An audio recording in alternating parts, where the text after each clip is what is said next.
Во овој објект планот беше во Штип да се продаваат сувенири, но истиот не профункционира, со работа па овде немаше среќа никој да се вработи. Но затоа, пак вандалите стапија на сцена. Од киоскот кој требаше да биде место за продажба на сувенири во Штип, ни се од сувенири. Разбиен е објектот, а овде околу објектот и фекалии. До кога во Штип ќе стоат објекти кои нема да функционираат, а вандалите ќе си го кажат своето. Објектот е искршен со разбиена врата, а и делот за реклама значително оштетен.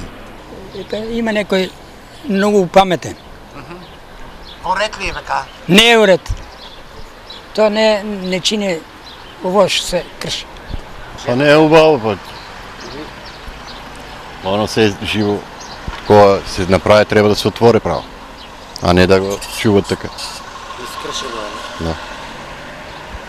Кој треба да го земе, да го направи, а не само да го формира тука и да заземе место. Зошто објектот за продажба на сувенири остана празен без ставени во функција, одговорот го знаат надлежните, но истите треба да го пронајдат и сторителот на вандалскиот чин. То наред си институциите конечно да дадат одговор за овој вандализам и да одговорат дали конечно во Штип ќе се случи простор каде што ќе можат граѓаните и туристите да си купат сувенири. Инаку во објектот за сувенири вратата е извадена, а таму, иако оштетен, се уште стои ентериерот. Прашање на време е кога ќе го снема и клима уредот, бидејќи штедливите светилки некој си ги присвои.